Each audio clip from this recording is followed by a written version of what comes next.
You're now listening to The Bryan Callen Show with your host, Bryan Callen. Ladies and gentlemen, Vanessa Tyson is our guest, and she's been into politics since she was 12 years old. Went to Princeton, studied politics there, did her split her graduate work between Harvard and University of Chicago, I believe, lightweight institutions. And she worked for the Gore-Lieberman campaign, for the Gore campaign, etc. You are a political insider, as it were. We want to talk to you about how politics works. So talk to us about your journey. Goodness. Well, let's see here. Early on, when I was a kid, I just wanted to get involved. I used to watch C-SPAN all the time. Like, C-SPAN started when I was 4.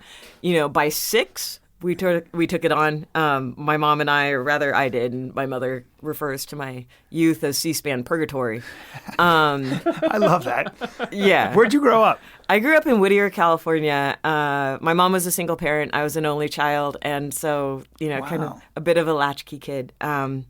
And I'm a first-generation college graduate, which is why it's hilarious to now be teaching at UCLA, because my mom can come to my classes. And, what do you teach at UCLA? Political science and African-American studies. So this fall I'll be teaching African-American politics. It's an upper-level course for juniors and seniors. I have the winter off, and then the spring I'll be teaching a seminar called Marginalization and Representation, which is about groups that have been systematically marginalized, women and children, racial minorities, the LGBT community, immigrants, and really looking at the ways in which they have been marginalized, by, the government and by kind of like a larger American mainstream, but also how they're increasingly being included and what that means for the trajectory of American politics. I want to get into that, too, in this discussion. By all means. Yeah. One of the things that somebody wrote to me, a grad student, and he's out of, I think, I'm not sure where he comes. I can look it up. Anyway, but he said, look, you guys, he was black, and he said, where are my people? My people are not being represented on your podcast. I listen to you all the time, but I need some color. And we've reached out to various black intellectuals and things like that, but I just thought to myself, for some reason they reject me every single time. You're just too Cornell white. West was like, no response. Neil deGrasse Tyson, everybody wants right now. So well, let me. I have some local people who would be more than happy to talk to you, and some people if they were in town would. This is why I think it's important. Can you get us Barack Obama? I heard he's between jobs. Yeah, right, but he's kind of busy. Not yet. But this is why it's important to me. Is that, when you talk about being marginalized, I mean, there's a reason there's a black ghetto in every city in this country. Is it because black people want to live in just together really tight in a bad area? No, it's the legacy of redlining. It's the legacy of gerrymandering and kind of like let's get those people over there. You could not get a mortgage.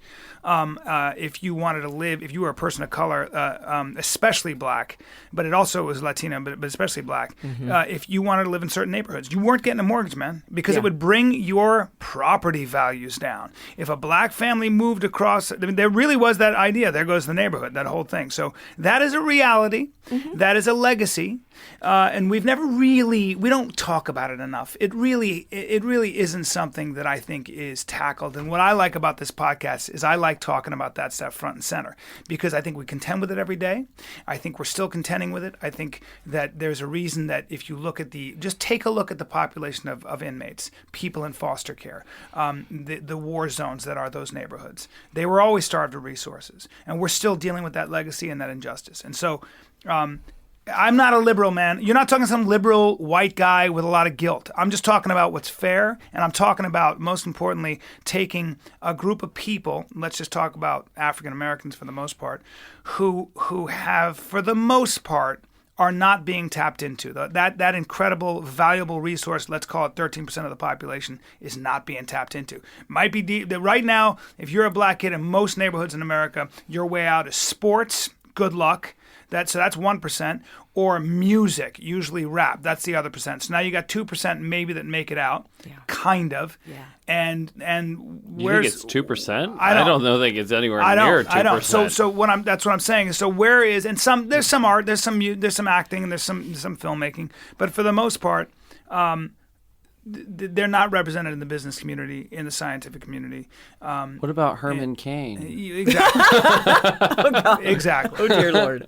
So we'll talk about that. We'll get into that. Maybe we should get into it now, and then I want to talk about how politics works. Sure. So I mean, and I wholeheartedly agree with you, and I'm so glad that you're bringing this topic up. When you look at the kind of structural inequality that's gone on in the history of the United States, right? I mean, it's mind-boggling. It is, in many ways, in an inequality sense, the perfect storm, right? That African Americans simultaneously were shut out of many occupations, right? I mean, shut out of Social Security, right? And how they did so, right? It was kind of twofold, right? When you think about the growth of government, right, then you also have to think about who was left out, and they did so, and the Congress, right, did so twofold in the New Deal.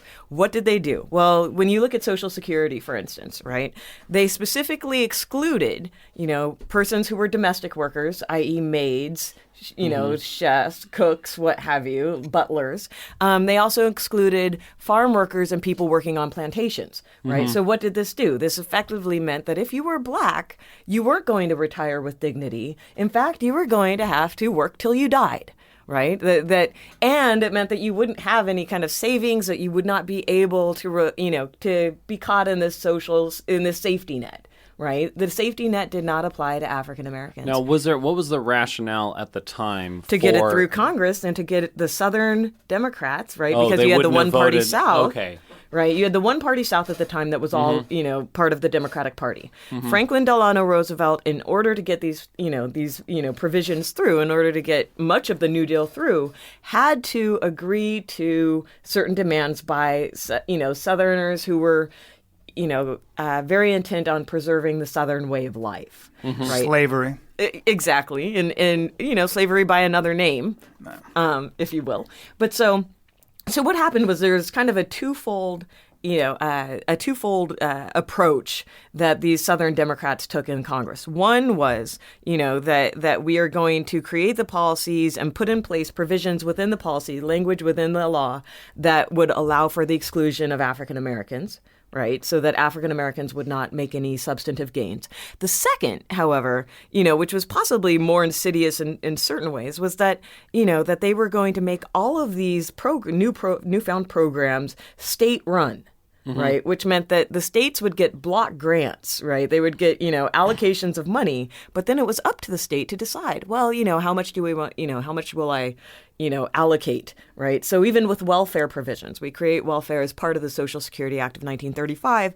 What we find is that, that this was going to be allocated and, distributed by the, state governments. So states like, for instance, the national average per child per month was around $14, right? That was the national average, and it was roughly administered so in the South. What you found was that Southern states, what they did was that they said, if you were a black child, you get roughly $3 to $4 a month, right? And these $3 to $4 a month was what what African Americans had to live on if you were a widow, if you're, or for whatever reason. And meanwhile, if you were a white child, that brings up the white average considerably up to more like $18, $19 per month. Right. So what you see is this kind of, these two insidious forms. One is that, provisions were written into law that could deliberately exclude African Americans through various means, such as excluding maids, excluding butlers, chauffeurs, plantation workers, and the like. But simultaneously, you have state implementation and state distribution of resources, which were extraordinarily draconian and highly unequal. So we're still dealing with that legacy in a way, and I think there are in a lot a way, of people. I think we absolutely are, No, and I think no, that's the thing. I mean, but- you mentioned before the podcast, we talked to Freeway Rick Ross, who was one of the largest crack dealers in America. Yeah. And he was saying like the fundamental issue for him was that he never learned to read, and so even though he played tennis and could have gotten all of these college scholarships, he couldn't get college scholarships because he couldn't read. Right, and my feeling is that yes, we could talk a long time about all those injustices. Sure. I'm interested in what do we do? What are we doing right now? What are we doing wrong to make this problem, to equal the playing field? And I think that's. I think A, that's an important question, and B, it's part of this is an issue of empathy versus apathy, right, that we see in the United States, right, which is... Well, let's not even count on empathy, right? Because... No, I don't count on empathy to save my life. It's mostly just apathy. Yeah. But I think that, that it's a lack of empathy that leads to this apathy. But what I will say is this, right, that first, we have to get past this mindset, this paradigm that's like, well, what happened in the past, we can't do anything about it. That's a crock, right? You can do plenty about it, right? You just have to be willing to do it. And I think that, we're not seeing that, we don't see a majority that is willing, and by a majority, I'm not talking white people, black people. I'm talking a majority of voters. Right. I'm talking a majority of legislators and what have you, who are actually willing to engage the idea that we need to do something. Right. I think one of the first things you need to do is start realizing that there is such a thing as white skin privilege. Right. There is such a thing as male gender privilege. There's all sorts human of beings are there's prejudice within the black community. I mean, if you're lighter skinned, and there's that there. I mean, it's a weird thing. Yeah. But yet we voted a black president in, or at least a biracial president. He's black. We give him that. Yeah, you guys, I think Samuel L. Jackson disagreed My mother with happens that. to be white. I don't hold that against her. Exactly. You got to give it up, right? That's a joke. No, but you're right. You're right. Let's call him black because he is. Traditionally, Barack Obama would have been black. He would not have bag been. rule. That's it. So Octoroon? Yeah. Anyone? No. So we've come a long way in a sense in our hearts and minds. Sure. A lot of white people voted Barack Obama in, and I think we shocked the world when we did so. It sent that message out there. But like you said, there's still you can have all the degrees in the world, right? And yet people still see your color first, right? Or they still see, they look at your phenotypic attributes and they say, and they categorize you in various ways. And they, it's interesting also being an academic because, you see ways in which you feel constantly underestimated, right? And then if it's like if you actually are articulate, they're like, oh, she's so well spoken. Yeah, you're like, really? So condescending. Yeah, no, it's like Jesus. It is condescending, but it also is it's a little heartbreaking in various ways, and people don't. You get deal that. with it every day. Yeah, every single day. That they think. Well, there's just preconceived notions, and it doesn't matter if, look, academics on average would probably say that they're pretty liberal, right? But in the day-to-day interactions, what you find out is that, no, we've all been programmed by these negative stereotypes. Right. And then It's programming, isn't it? Exactly, precisely. Which was one of the reasons why I actually very much like Straight A Conspiracy, because it talked about, the way that people fall into these paradigms and these mindsets, and that's easy. That's a luxury. It's much more complicated to look at people as whole individuals and to try to figure out how we can best help them. Well, I think that's the thing. I think we have to embrace the fact that we will always stereotype. We just want to make sure that those stereotypes aren't racial. Well, I want to stereotype Hunter. you as I think that's the thing. Sure. Brian and I lived all over the world, and I think a large part of that is, when you move around and you see each culture has their own weird prejudices. Racism is the American one, we think, but it's actually not. I can tell you horrific stories where they're much more, in places like Libya, they're racist and open about it because they don't see it as a problem. Whereas here, we try and cover it up. Oh, sure. Well, human beings have always, slavery was a worldwide phenomenon up until probably really 150 years ago or less. So it really comes down to this. Until we start thinking of ourselves as human first and in terms of our grouping second, none of these problems will be solved. But by the way, that is going to, I think, eventually happen. I want to get more practical. Yeah. You're involved in politics. Sure. What my feeling is that, you've got groups of people that are being sort of marginalized. We can go through all the reasons. I want to know practical things. I've always had this fantasy of starting a school. I want to start like Andre Agassi and Steffi Graf opened a school in Vegas for underprivileged kids. And it's doing really well. That's a fantasy. You just want to go into these places and go, here you go. I'm gonna create this school, and you're coming here from the morning to the nighttime, and everything is going to be taken care of. I know that's crazy, but there are people who are trying to do stuff like that. Yeah, there are Yeah. people like Jeffrey Canada and the Harlem Academy Exactly. and all of that sort of Exactly. stuff. Sure. I mean, I Yes. actually serve on the board of the Jefferson Awards for Public Service, right, which is a national nonprofit that, really, I mean, we operate across the country, but we have, major events to specifically highlight people who are, and groups and even high schools that are very active in trying to champion public service. It's a nonpartisan group, right? We, what we want is people who actually want to help each other, who want to help the world around them, who want to make it a better place. We've partnered, amongst other organizations, we've partnered with the NFL, for instance, to work with at-risk youth, right, particularly inner city youth, because, you have these role models who are there. I'm there as a professor because there's got to be the counter stereotype. And I think that, one thing I want to say though, even with relative to straight A conspiracy is that, on the one hand, while some children are being told they're inherently smart, black children through various means are being told they're inherently dumb.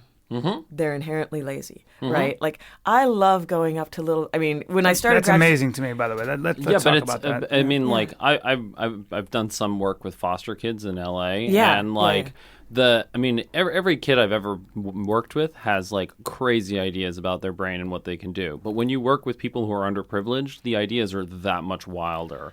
Like, I had a student who, like, I was working with her. She's working on stats or something, and she was just, like, looking at me like I was a space alien. And I was like, what's the deal? What's going on? And she's like, you went to Harvard, right? And I'm like, yeah. And she's like, so you remember everything you've ever heard. And I was like, no. See, I would have been like, yes. Child. That's the difference in you and me. That's why I didn't go to Harvard. That's the difference. I would abuse that. And then you would have, like, taken a spoon, quickly turned around, bent it a little, and be like, look what I did with my mind. There is no spoon. Yeah, exactly. So you just said that. What is your experience with that when you say that? My experience from very early on, was largely that, that people underestimated my intelligence, right?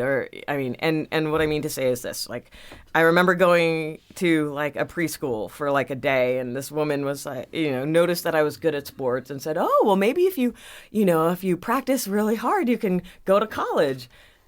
And I was like, "Lady, Wow. Get your ish together, right?" Yeah. And like my mom actually. You don't have the brain, but you have the body. Exactly, Yeah. right. Yeah. And my mom was hilarious. My mom decided that she was going to put my mother, who never went to college, right? Didn't have much, didn't have any advanced education whatsoever.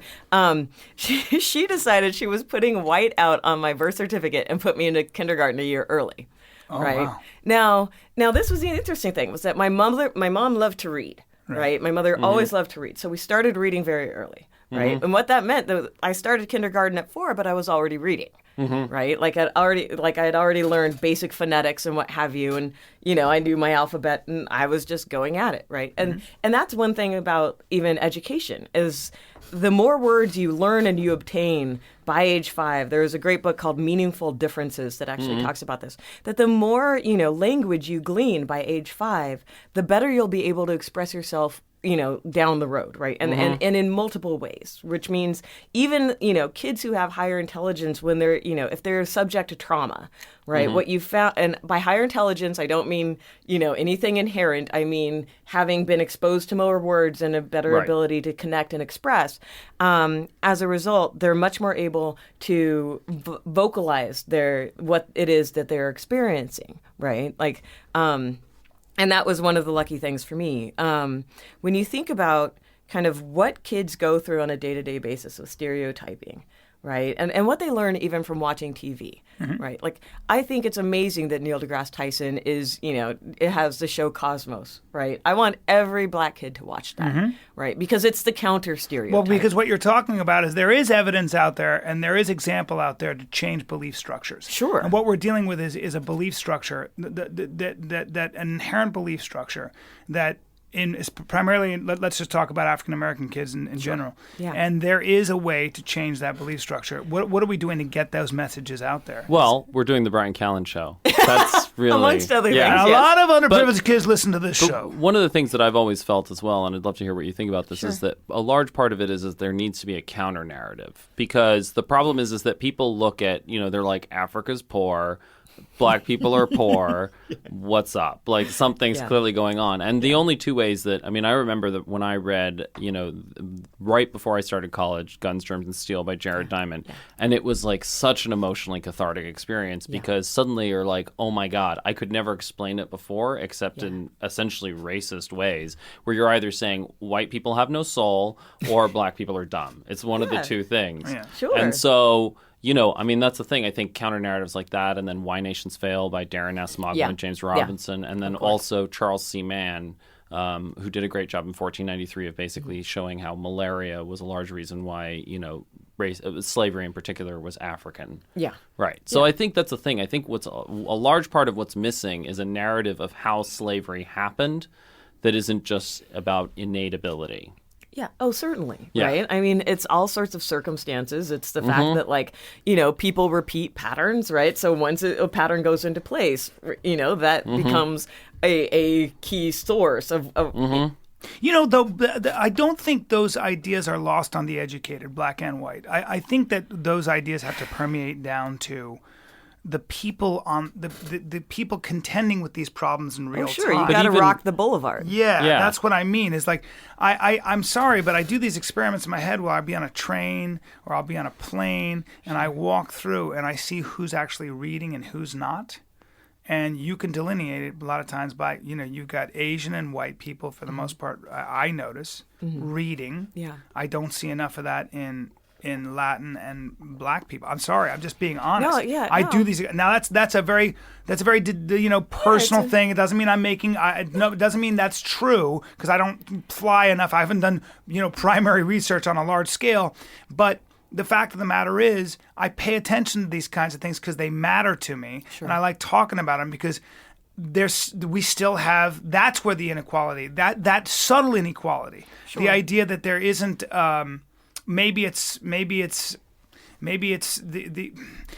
I feel like some people don't put education at a premium because they feel like there's no point anyway. Oh, granted.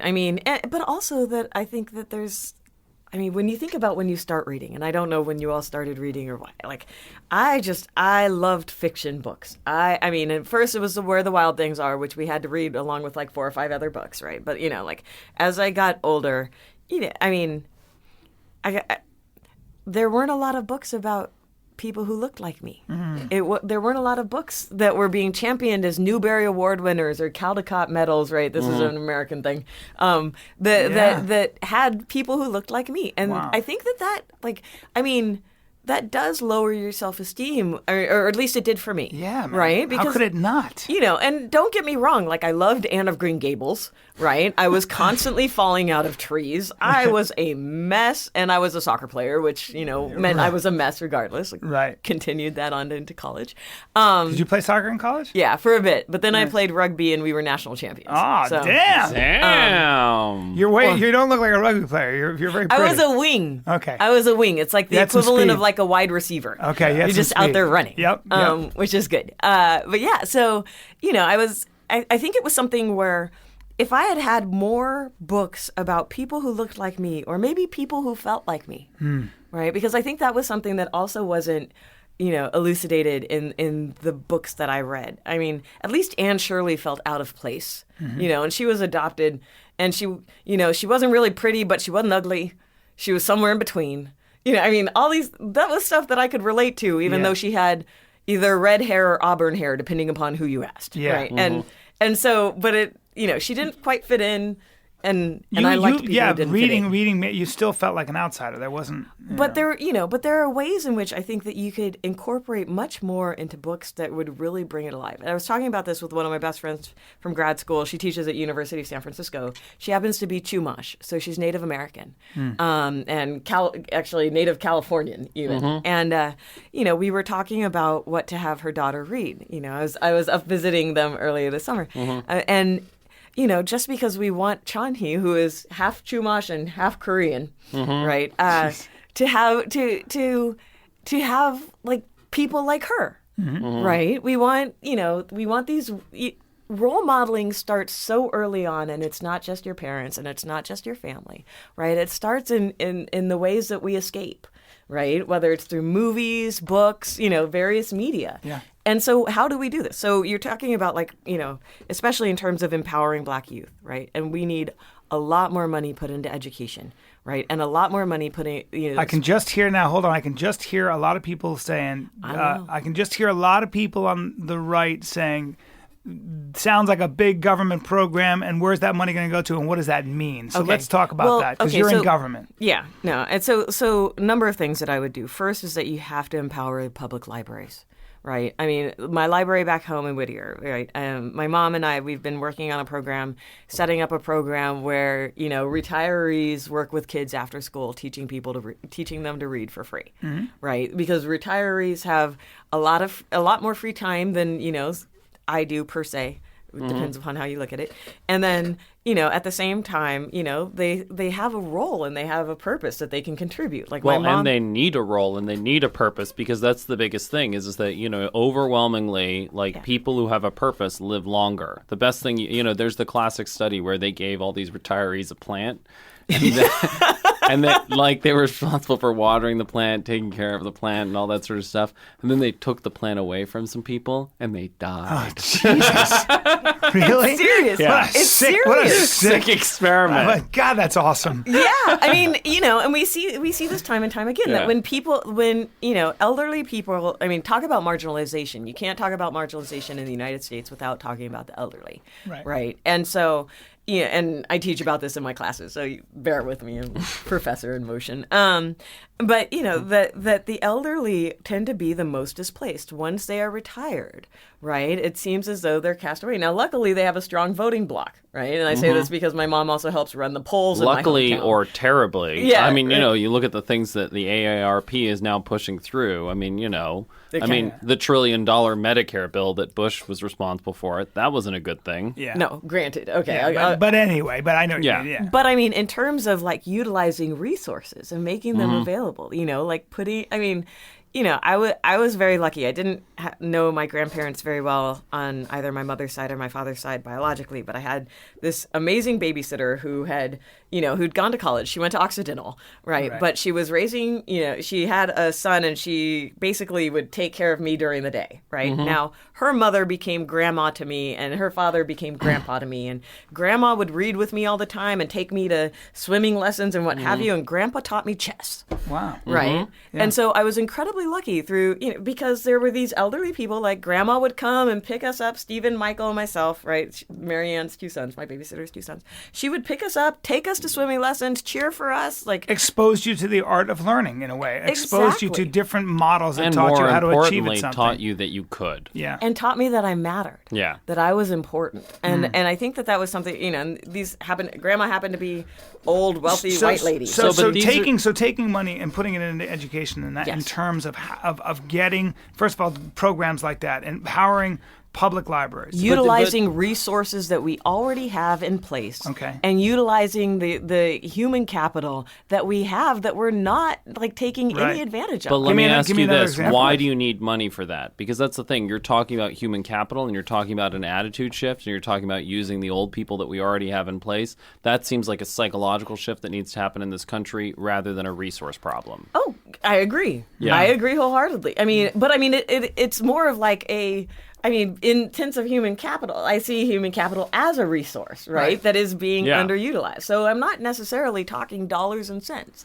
but I am talking about money does talk, though. Yeah, but money does talk, but I think we get blinded by the power of data and the power of money and the power of government, because the problem is that, we're speaking from the perspective of education, it's really, really simple. How you learn is by looking at your mistakes, analyzing them, and using them to get better. And the thing is that that's an attitude shift. What we deal with on this show, what the Straight A Conspiracy is about, a large part of it is psychological. Oh, totally. Now, there are programs that might be able to, bring that about, like Head Start or whatever it may be. Yeah. But I think in general, Like the reason why we don't act now and why we don't act today is because we are waiting for Superman, and we are waiting for some massive government program to be created or some transformational figure to be elected, and the power to change these things is in our hands today. You don't have to wait for anything. You can set up your own program like you and your mom did. You can, I mean, like, that's the thing. Like, if you're a retired person, go do it now. Pick one kid, work with that kid. Done. Yeah. I mean, and that's the thing is that, like, I mean, and I say this, you know, because this actually was an idea that came out of my marginalization and representation class a couple years ago, right? And I, you know, and the kids and I were talking about, my students, but I mean, when you get kids thinking outside of the box, it's amazing, you know, because one of the students was taking, you know, a class called Managing Death. And then he was also taking my class on marginalization. And when we started talking about the elderly and what have you, he just took off. It was like, it was something that he picked up on, and he was like, well, why couldn't you do this, this, and this? And I was like, I don't know. Yeah. Right? You know, like, so to give it, you know, this was, I must give credit where it's due, or at least not take the credit myself, but I called my mom that night, right? And I was like, Mom, what do you think about this? And she was like, ooh, I think everybody would love it, right? She was like, let me talk to my book club about it, right? Like, I mean, that was the way this, you know, this idea gets started, was simply, you know, that, like, you know, a kid in my class thinking outside the box, right? Like, and he happened to be a Republican. Right. You know, but let me so take Some me of my through. best friends are Republicans. But I mean, like, but on that, I mean, Republicans typically would say, well, that's not a government problem, or whatever. But let take me, as somebody who's been on the inside of politics. Sure. Take me through the process and the step-by-step process. So I say to I'm a congressman. And I want to make a difference. Sure. And I take a neighborhood and I say, I want to empower black youth as an example. Yeah. And I want to empower my public libraries. And let's take two other steps he wants to do. I don't know, create an after-school program and more sports and more art in the community. How would I do that? Just theoretically. All right. Well, I mean, one thing I will say is that there's a congressman, Representative Bobby Scott from Virginia. Absolutely brilliant man, represents the area of Newport News, happens to be African-American, also is a quarter Filipino, so hence he's the first Filipino elected to Congress ever, Filipino-American. And he's had, you know, at least legislation, you know, that he's tried to get through multiple times called the Youth Promise Act. Right. And the Youth Promise Act, you know, incorporates a lot of this stuff, including after school programs for kids. What you see, however, is that, you know, even even within the Democratic Party and various instances have undermined the idea, like, programs for kids. Right. Because they do cost money. But it's not just cost money. If you had, say he gets his act through and you had a program, the government says, here's the program. Here's money for a program. Then what I always worry about is who's managing that program? Who are the people that are getting hired? Who is hiring those people? Who is overseeing the entire project? Because it's hard to manage that kind of thing on a national, on a federal level, state by state. Sure. Now you're a federal politician. You're too busy raising funds and things. So now you've pushed through this legislation. It's a program. It's out there in the community. But who the hell is going to run it? Who's going to hire and fire people who aren't effective and who are effective? And has the government shown itself to be responsible with the money that it has been allocated?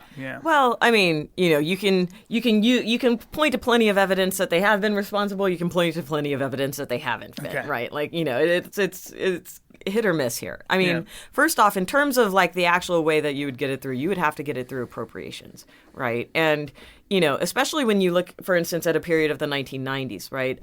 Bill Clinton was rather comfortable using the line item veto until it was finally deemed unconstitutional by the Supreme Court in 1998, right? So what you saw was, you know, a new Democrat, right, who would cut out, like, would specifically use a line item veto and cut out, you know, various programs that cost money, right? So on the one hand, he was very much about balancing a budget, but on the other hand, you know, what you found was that he would rather, you know, cut costs than include programs that would actually help kids, right? That was kind of the national trend. I mean, certainly. Big government doesn't solve problems. Sometimes it makes the problem worse. Sure, and that's this is a philosophy. Shift, and this is a shift that really started with Reagan, right? Yes. And I think the thing is, though, is that you can do, you know, you can enhance, you know, like what I would do say if I were a member of Congress, right, is that I would start pilot programs in various cities, so that you can have trial runs before you, that would sunset, right? You set a sunset date. So like a trial run of 10 years that includes a study, like around year 8, right? That says, whether or not this is working, where are the kinks, how have we changed this and what have you, with the idea that you could, reauthorize and or, expand this program. The problem with that is that, there's a cottage industry that grows up around those kinds of things sometimes. So all of a sudden you get a lobbying effort, and it's very hard to kill those programs. And before you know it, you're spending a fortune. Well, I mean, and also, that's the thing. I mean, we're big fans of Lawrence Lessig. Yeah. I mean, I think that's the question is, without fixing campaign finance, isn't inevitably anything going to get distorted and twisted? And it's going to be horrible. Yeah, you're going to have Heinz ketchup saying, it's not just that ketchup's a vegetable, it's that that's the only thing you ever need to eat. And then you'll just get big plates of ketchup. Oh, yeah. I mean, we can talk about big ag for days. But before we get into that, talk about the Appropriations Committee, because does the government have a mechanism by which they guarantee or they oversee how these programs are run? Yeah. Well, okay. So basically, yes, they do, but it's we have a 3-branch system, right? So the judges are usually out of it for the most part. Right, but there's a back and forth usually between the administration and which includes all of the different agencies, et cetera, and Congress, right? So what do you have? So you get through the Appropriations Committee, right, which is where basically money is spent. They decide how much money is going to go where, right? Who sits on that? Congressman? Yeah, members of Congress. So the Appropriations Committee, you have a Appropriations Committee on the House side, you have Appropriations Committee on the Senate side, right? And they will eventually pass roughly what is 13 bills, right? And 13 bills go to the 13 major agencies: Health and Human Services, Education, Department of Defense, Veterans Affairs, and so on and so forth, Commerce, Energy. You dig? So they'll have these bills, right? But now they have to be, the House may pass one bill, one version, the Senate may pass another version.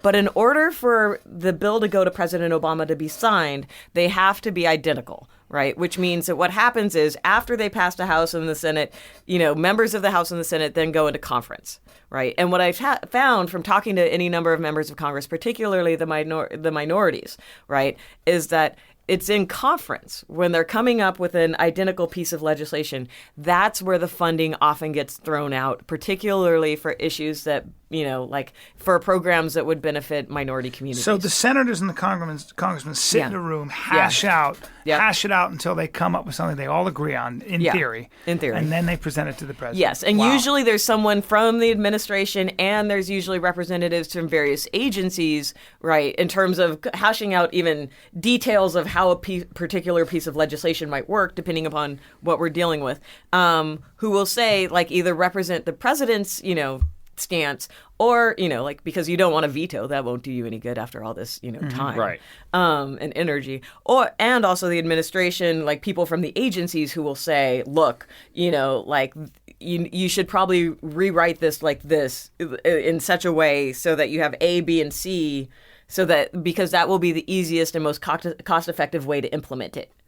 Right. But with the Appropriations Committee, then Barack Obama will get 13 bills to sign, not necessarily all 13 at the same time. Right. And sometimes you can't get it through at all, which is what happens when you get a government shutdown, because the government is no longer spending money because they haven't approved, the appropriations bills to spend money. Right. So from there. Right. Then it goes into the implementation process, which is where the agencies, right, the Department of Defense, the Department of Commerce, the Department of Education, that's where they take up, these programs and put them into place. Congress from there has oversight, right, which means that they can, request that these, secretaries or the EPA administrator or whomever, right, comes and testifies to them about how it's going. Right. Most of the congressional committees, be it on the Senate side or the House side, actually have specific oversight subcommittees. Right. Right now, and then you have a larger government reform and oversight committee, which is run currently by Darrell Issa from the San Diego area, I believe, Orange County, Southern California, somewhere in there. And so you have this process. The question is, and there's work been done on this about the bureaucracy in general, right? The bureaucracy has about 4 million individuals working for it, of which about, over 2 million, maybe like 2.3 million, 2.4 million are non-civilian. This is like armed forces, the Department of Defense and the Department of Veterans Affairs are the largest bureaucracies, right? When you look at how much money goes into defense versus how much money goes into education and health and human services, it's pretty astounding. It's staggering. Yeah. Right. Because money does talk, and where you allocate and how you distribute your money says so much about where your values are. Right. Yeah, but the United States is also in a unique position in the sense that it is responsible for keeping the sea lanes open. Like, we have the largest aircraft carrier fleet in the world, and if we didn't spend that much money on defense, or at least some percentage of that money, then, well, guess what? The global trade system would shut down. And I mean I'm struck though by the difference in philosophy here. It's very interesting. You teach government. You've been in government a long time. Sure. And there is a place for government, of course. And so yes. you're talking about as I'm listening to how government works and all the different steps and stuff, and then you create a program that's supposed to make things better. Man, oh man, is that a gamble? And I think that then you look at Hunter, who's talking about this is a problem of psychology, a problem of belief structure, and I know you agree with that as well. And Truly. There's got to be a middle ground there. And I feel like stepping just outside of government and getting into those communities in another way, or just. Sure. I think the problem is that it's not that the two are not necessarily mutually exclusive. No. Like for me, I believe in the scientific method. I think that if possible, you should always be dealing with things that have been empirically proven. Well, if you're hungry, you can't think. Like, school lunches make sense because you can't have education if the kid is starving all day because you're just wasting your money. If you have hookworm and it makes you anemic, so, which is what was going on in the South back in the day. Right. That was a scourge, and you're not going to be able to concentrate. You can't have half the population suffering from malaria, and that's why mosquito nets are so important. Right. Sure. So, I mean, the thing is, it's not that the two, it's one or the other, and that's a large part of what I'm talking about. Part of our problem is that we think it's one or the other, and very often what ends up happening is that if you're in Washington, if you're in government, if you're in the school system, you're abundantly aware of the funding problems, and so you think the solution is funding. But there's procedural stuff that we can do that is cheap.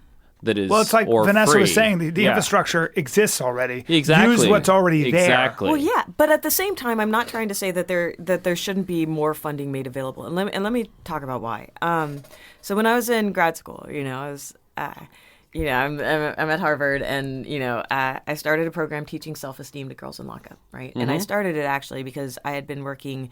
I was one of the founding members of the Survivor Speakers Bureau for the Boston Area Rape Crisis Center, and I had toured all over New England. My father is a convicted pedophile, and that's a thing to drop in conversation. Sorry. I mean, it is what it is. Yeah. And, whatever. But so I was I toured all over New England talking about what had happened to me as a child and how it had affected me, as a kid, how it affected me as an adult, and all this stuff. But one of the places that I liked most when I was sent to talk was actually at this girls' detention center, because so many of them had been through what I had been through. Mm-hmm. And or even worse in terms of, like, I can tell you stories for days. But, and I realized I wanted to go back, right? I realized that, like, maybe like something good could come of what I had, experienced. And so I went to work with these girls. I started this program with the Department of Youth Services, teaching self-esteem to girls in lockup. And I was lucky that I had flexible time that I could do this, right? I mean, the thing is that, like, I grew up, we didn't have any money. We reused paper towels, right? Like, we never got any support from my father, and then, it's a long story, but then he was in prison, and that wasn't going to help either. Yeah. But my mom was this very loving person who taught me how to care for people and taught me how to, like, try to help them and help them believe in themselves, right? When everybody else had told them that they weren't worth anything. And that was something that I really wanted to convey to these girls, that they were worth something. Because one of the things... How did you do that? Well, so I started this program. I went there once a week, all day, once a week. It was Mondays, then it was Tuesdays. Depends upon, like, because I was also a TF a teaching fellow, which is like a TA at whatchamacallit, at Harvard at insists upon renaming normal things, weird things. Like, it can't just be like, what's your major? Yeah. It's what's your concentration. Oh, thanks, Oh, Harvard. is that right? Yeah, like, it's so unnecessary. Yes, this your is a recurring thing. concentration. Yeah. It's okay. Princeton Instead of- calls them preceptors. That's like who cares? military guys. Instead Yeah. of saying fighting the enemy, we engage the enemy. Exactly, right? These these new terms with similar meanings. Newspeak. But so I started reading up all on self-esteem, right? Because I mean all the psych work, and so much of everything is psychological. It's emotional. It's about how we feel about ourselves, how we feel about ourselves in the world around us. And so I went in and I started working. We had group, right? And I would work with them, one afternoon a week after they were done with classes, right? To try to identify positive role models, to try to learn to talk about their emotions and not act out on their emotions, to try to figure out, what were the types of things that make them angry? What were their triggers? I remember one time they asked me if I had ever done drugs, and I was like, no, right? Because I'm like... With that big smile. I wish that everybody could see that. No. Nerd. Beat it, I know, nerd. I was a nerd. Beat I was it, a nerd. Harvard nerd. You were a nerd? Yeah. But she's a pretty nerd, I'll tell you She's a that pretty much. nerd, yeah. To say the least. Details. Yeah, details. Smart and pretty. But yeah, so what I worked with them on was kind of like why they were making the decisions they were making, right? Which it sounds like if you were doing work with foster kids, that's the same thing that you're really doing, is trying to think about to actually make them present, right? Where they're actually thinking about, why am I doing what I'm doing? Well, it's all metacognition. It's thinking about your own thinking, so that you're not just acting habitually, but you pay attention to it, and then you can unravel it. What do you? So I mean, the National Academy of Sciences, right? They go through all that we know about learning, right? And the National Academy of Sciences is the premier scientific organization in the United States, arguably in the world, right? Yeah. They go through everything we know about learning. And what you find is the recurring motif, right, just comes up again and again and again and again, is metacognition. All that effective learning, all that behavior change really is about is thinking about your own thinking. So rather than just acting through habit, you stop, look, listen, and figure out why you're doing the things that you're doing, and then you have the potential to change it. The thing is this what you worked with these girls? Well, one thing is called cognitive behavioral therapy. Yeah, CBT. CBT. To right? its friends. Right? So what I wanted them to do was kind of really think about what they were feeling and why, right? And then some days, like one day we had a speech contest, for instance, and I was working with, they all had their different speeches and stuff like that. Some, one girl wasn't writing, right? Well, this was a girl named Lily. And, her big brother was one of the drug kingpins in the Boston area. And she never learned how to read. She dropped out of school basically in third grade, and she was running drugs for her brother, right? And so she had never learned how to read. And I was like, okay, not knowing how to read doesn't mean you can't give a speech. And I actually had them listen to Martin Luther King. I had them listen to Malcolm X. I had them listen to various speeches that, and then I wanted them to write their own I Have a Dream speech, right? What is this, what do you want to see? And I want you to relate it to your own life. Right? I'm not talking about everything in America. I'm talking about what you see on the day-to-day. What do you want to change? Right? Well, Lily won the speech contest. I mean, she got standing ovation for everybody because she broke it down. I mean, and, completely impromptu. I mean, she thought about it. Yeah, of course. Right. Well, those are seminal moments, man. They change. They change. And everything. I mean, the kids roared with applause. I roared with applause because she broke it down. She was like, no, I want kids to live in a safe place where there aren't gunshots, right? She talked about her life, and it was phenomenal, right? And what she. But so let's talk about that. That's a very measurable goal, right? Yeah. I have a friend of mine from college, and she taught for a long time in Dorchester, Mass, right? Yeah. Just not a great... Dorchester. Yeah, it's not necessarily the safest. Some of my girls were from Dorchester. Mattapan. Yeah. But one of the things she would talk about is that, if a door would slam down the hallway, she would lose most of her students for the day because to them it reminded them of a gunshot or, all of that sort of stuff. And so they'd be in that state of fear or anxiety for the rest of the day, and they couldn't think clearly, right? Exactly. But so let's talk about something like that, like a And community. it's worth noting that the government did a really good job, especially the police force in Boston and stuff, of really taking the juvenile murder rate and just decimating it. I mean, they did a great job. I think there was they went from some crazy number like 300 to 2 or something. So that is an example of where the government has a role. But even bringing this back a bit, so I was doing all of this work, right, both for the Rape Crisis Center and as well as for the Department of Youth Services, but I wasn't getting paid, right? I was having a hard time. I mean, luckily gas was cheaper. No, you need money, man. So what I'm saying is you have people who are very devoted, who this is They got to pay their rent. Exactly. Yeah. Right. And I was lucky that my teaching fellow stipend and, now I have and a whole bunch of educational debt helped me pay my rent. But then I start thinking, Vanessa, about how the hell we turn that into some kind of a profit industry.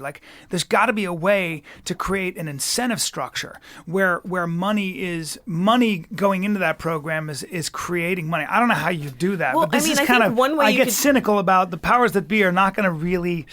And the thing is that while that's the problem is, listen, there are a lot of great teachers out there, and there are a lot of people who are really motivated. Sure. There are a lot of people for whom it's just a paycheck, who are abusing the system. And, all the horror stories float out about the teacher who's sitting there and running a real estate business and paying no attention to her kids. Yeah, so pay motivated, smart people like yourself. I mean, I'm not necessarily looking I don't need $1 million to do that work, right? Nor am I asking for it. But how are you making sure that the people who are being paid are really invested and not, for example, teacher tenure, right? There are all these teachers who have these tenures. It's so difficult to get rid of one. Yeah. And then that's the problem is that they're not accountable. At least when you're in something like a charter school system, there's actual accountability there. So, I mean, would you, for example, right, one of Bryan's questions that he loves to ask is he makes you the Emperor of the United States for the day. Sure. Do you get rid of teacher tenure? Empress. Well, or it's like the word actor. It's now gender neutral. Athletic, intelligent, pretty. Empress. Yeah, but Empress for the day. I have to give it up because you don't look like the average. I'm wearing my glasses. That's not true. You don't look like the average academic. You're very, very intelligent, obviously, but you also, I just find it impressive that you're that well-rounded. You're also a good athlete, obviously, on a national rugby team that won the nationals, and you don't. Listen, I'm complimenting you. Take the compliment. Okay, thank you. Nobody ever said I was normal. Nobody. So would you get rid of teacher tenure? No. But I think I would do a lot of things in terms of, kind of changing up the way tenure works. Okay. Right?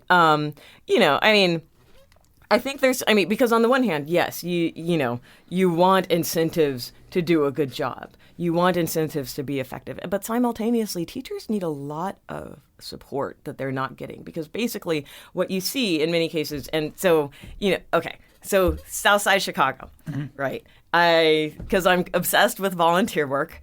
South side of Chicago, when I was there for my first 2 years of graduate school, I worked, 3 days a week volunteering at Shoesmith Elementary School. We were the Shoesmith Bumblebees, and I was working in a second grade class. Then I moved up to third grade with my kids. And the interesting thing about it was that, so I was in the classroom all day long, 3 days a week. I was like, man, I don't know how teachers do it. This is tough work, right? Because and this is also an impoverished area, right? This is the south side of Chicago. This is a public school. Chicago public schools are renowned or infamous or whatever you want to grant them. But Arne Duncan fixed them. Sorry. That was a great. Did you hear? That was a nice snort. Did you hear what she just did? Yeah. I've never heard a sound like that. I've actually never, especially out of an academic. I beg your pardon, madam. Yeah. Yeah, I do. Hashtag. Bryan, how do you represent that with letters? Oh my God! I don't care. Yeah. I'm using that. I want that on a loop. Rena, can we get that? Yeah. I swear to God, every time I don't like something, I want a button so I can go. Yeah. It's okay. I also have a stamp for papers that is like a WTF stamp in red ink, right? And if you test me, you will get the WTF stamp. Yes. But yeah, so in Chicago public schools, these teachers have so few resources. You have these kids who have been fed not-stop sugar if they've been fed, right? And not only that, but this was 2000 that I started working there. And, you had, and I'm working with these 7 and 8 year olds. Well, hi. They were, 8 years before was the maturation of the crack epidemic, across the country, which meant that, you had these kids in school who literally were 8-year-old crack babies, right? Now, and they're being fed sugar all day. And, they haven't had a nutritious diet. They're not getting enough exercise for any number of reasons, including the fact that, the area isn't safe. Right? So they can't go outside and play for real. Jesus Christ. There's all sorts of reasons. Like I said, the perfect storm. It's like taking a race car and just bashing it into a wall over and over again. Yeah, but then putting sugar in the gas tank like I had this, as well. I had this one little girl named Lauren, and she'd be like, "Uh-oh, Miss Tyson. Uh-oh, Miss Tyson." I was like, "What's going on?" Right? Well, she was adopted. She'd been a crack baby. And she would get these red splotches, and she was like a red splotch. She'd point to the red splotch because within 20 minutes she would be covered, in these like gargantuan purple spots. It wasn't even hot because they weren't raised, but it was all her whole body had turned purple, right? And it was just a reaction that we, and she would be in pain. Right. It wasn't itchy, but she was in pain. And it was just something that this was the day to day. Now, it's very hard to focus, right? Or to keep, a classroom of 36 kids in line, right? When everybody's just watching Lauren get like purple spot. Oh, there's another one, by the minute. It was one of the most phenomenal things I'd ever seen where, But the important thing to keep in mind is that there are solutions to these problems, aren't there? Yes, there are. But part of it has to be smaller class size. Yeah. There are ways in which I could say, okay, look, if you want to get rid of teacher tenure, or if you want to make it a contractual basis where it's like a contract every 5 years or something like that, fine. But it would require more teacher support, right? Where teachers aren't trying to... Well, you're saying that's the least of our problems. You're saying that teacher tenure is been made the bad guy, but you're talking about... I'm talking about systemic fundamental. problems. It's like when I tried to go work with inmates, and the guy, I had all these ideas, and you know what the guy said? He'd been working with inmates for 25 years he's trying to re-assimilate them. He goes, hey, man, hey, these people don't know how to read or write. You're talking about a reading program. I got to get them to read and write, and some of them don't have shoes. That's what I'm dealing with. Exactly. Well, teachers are dealing with the same thing. It's like, the schools don't have any money, right, for basic supplies, stuff to, pencils, erasers, right, paper, right. And I've had, and I've seen it first up close and personal where, you're asking, parents to go out and buy these basic supplies. But let's be clear, because I think what's often lost is the United States is usually in the top 5 in the world in per student spending. So it's not that there isn't money for education, that there's money for education. It's how it's being spent. But it's also where it's being spent. And it's very top heavy. It's like all these administrators, all these educational consultants, right? Who have never, in many cases, especially with these consultants, who have never spent a day in the classroom. Right? Have never, don't know the day-to-day. On a more fundamental level, like if you look at what's taught in teacher colleges, they're teaching, what Dewey thought about education. These educational philosophies are over a century old, you know what I mean? And don't take into account the latest neuroscience or the latest psych or anything like that. Yeah. It's like, a lot of the work that's being done now, which is really, really excellent, is essentially they're like, you go to teacher college, you learn all this theory, and you have no idea how to manage a classroom. And there's a lot of really great work that's being done on classroom management. Like, how do you deal with a kid who's like got purple splotches and is distracting everyone? Like, how do you respond to that? And, also, like, another thing is, and I've talked to teachers about this. So my babysitter. Right. She eventually, after her parents were my grandma and grandpa, right? After, we got old enough, she went back to get her master's degree and became a teacher, right? In the third grade class in my little school district, et cetera. And I would go in and volunteer with her until she just retired last year. And now I'm like aimless. But so she, one of the things that she said, and I would notice would make a ton of difference compared to the classroom that I was working in on the south side of Chicago, right, was carpet. Carpet. I know that sounds silly. I know, No, but bear doesn't. with me.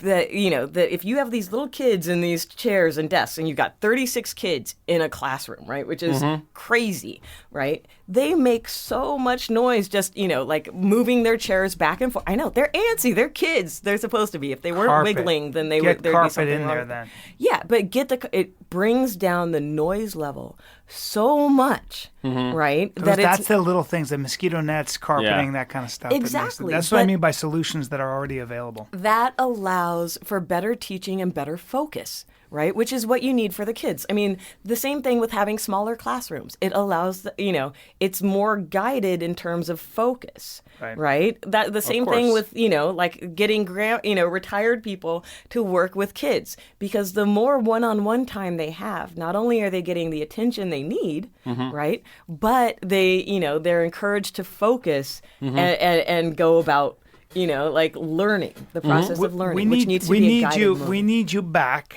Oh, are we and done? we need Well, it's an hour. Oh, we, okay. we haven't. It's an hour, but what I'm saying is that we've talked about education. We need to talk about government, Of course. and we need to talk more about this. Yeah, and the things that I'd when are really you like available? to get. Yeah, the things I'd really I'm like. here. All right. Yeah. Yeah. The things I'd really like to also get into are some of the sort of the deep structural issues. Like I'd like to really talk about campaign finance, but also districting. Oh. Because I think districting is so freaking nuts, and So let's do Yeah. a 4-part interview with Okay. Vanessa 4? Tyson. Brian, we've never done a 4-parter. Hey, I don't play around, bro. Brian, that's really I mean, exciting. we're just getting started on these issues. You Yeah, know? you've really But wow. we keep it an hour because people don't have time to listen Sure, more. of course. And so, Well, that's not true. People always ask for things to be longer. well, they say that, but overall, 45 minutes is, it's been proven through my extensive research. Oh, it has? Ladies and gentlemen, you've been listening to Vanessa Tyson, who's just scratched the surface, and we'll be back with her.